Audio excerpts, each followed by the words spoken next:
Hi, I'm Emily Muehlstein with the Gulf of Mexico Fishery Management Council. This is a presentation on the framework action that considers king mackerel gillnet fishery modifications.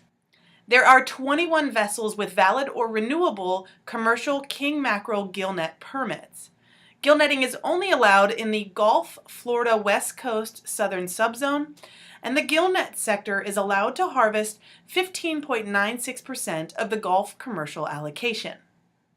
We're here because the Council is considering modifying the trip limits, accountability measures, dealer reporting requirements, and inactive gillnet permits in order to increase efficiency and stability in the fishery. We'll begin with Action 1 that considers changing the trip limit, which is currently set at 25,000 pounds. In the gillnet fishery, you can't really throw back fish because there's such a high mortality rate of those fish in the nets. So if the fishermen happen to strike more than the trip limit, then they're either penalized for landing too many fish, or they have the option to cut their net and allow another boat to land their fish. The season is usually open for about 2 weeks or less, and the trip limit increase could potentially shorten the season. So we have a couple of options. The Council could choose Alternative 1, which is no action, that would keep the trip limit at 25,000 pounds. The Council could select Alternative 2, which is their current preferred alternative, and that would increase the trip limit to 35,000 pounds. They could increase the trip limit to 45,000 pounds by selecting Alternative 3, or they could remove the trip limit entirely. The second action being considered deals with accountability measures. Currently, if the quota is reached or if it's projected to be reached, then National Marine Fisheries Service publishes a notice that prohibits further harvest of king mackerel. The industry has worked cooperatively with National Marine Fisheries to track landings and to make sure that they cease fishing when the annual catch limit is met.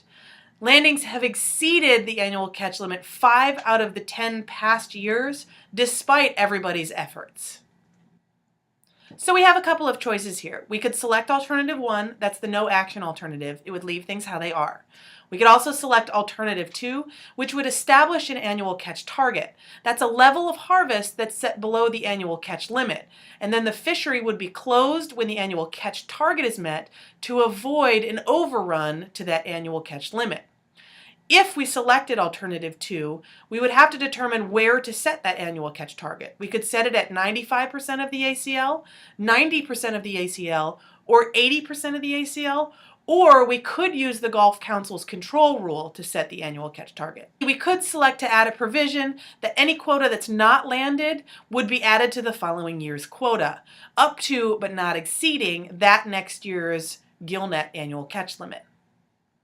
And finally, we could select Alternative 3. That would be if the annual catch limit is exceeded, the National Marine Fisheries Service would reduce the following year's annual catch limit by the amount of that overage. Now, we could do that payback regardless of stock status, or we could select to do a payback only if the Gulf king mackerel stock is considered overfished. Moving on to Action 3, which addresses dealer reporting requirements. So dealers purchasing king mackerel landed by the gillnet fishery are required to report daily to an electronic reporting system. The reports have to be completed even if no king mackerel are received. 2014-2015 fishing season was the first time this daily electronic reporting was required. So in addition to the electronic reporting requirements, the dealers actually found themselves providing landings directly to National Marine Fisheries Service to ensure that that quota monitoring was happening in real time. This is because there are delays in quota monitoring through the electronic reporting system because of long offloading times and also because of quality control measures.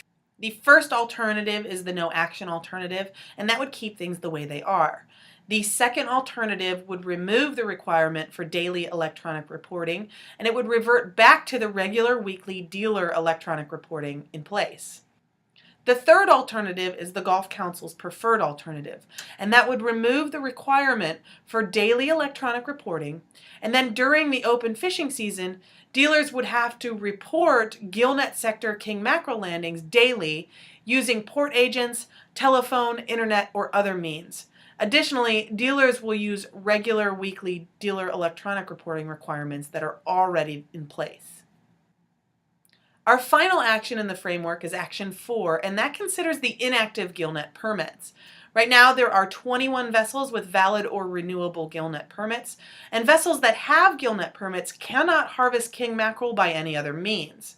Fishermen concerned that vessels with unused permits may re-enter the fishery and reduce the average portion of the annual catch limit that's available to each active vessel. The Council could select Alternative 1, the no action alternative. They could select Alternative 2, which would allow Gillnet permits to be renewed only if the average landings during the 2006 through 2015 time period were greater than either a pound, 10,000 pounds, or 25,000 pounds. The Council could select Alternative 3, which would allow Gillnet permits to be renewed only if landings for a single year during the time period of 2006 through 2015 were greater than either a pound, 10,000 pounds, or 25,000 pounds. Or the Council could select Alternative 4, which would allow Gillnet permits to be renewed only if the average landings during the time period of 2011 through 2015 were greater than 1 pound, 10,000 pounds, or 25,000 pounds. Or the final alternative would allow Gillnet permits to be renewed only if landings for a single year during the time period of 2011 through 2015 were greater than 1 pound, or 10,000 pounds, or 25,000 pounds. We'd really like to know what you think about these proposed actions and alternatives for this Gillnet fishery. You can send us your comments by following this link, or you can just email us at golfcouncil@golfcouncil.org. Thank you so much for taking the time to watch and give us your thoughts.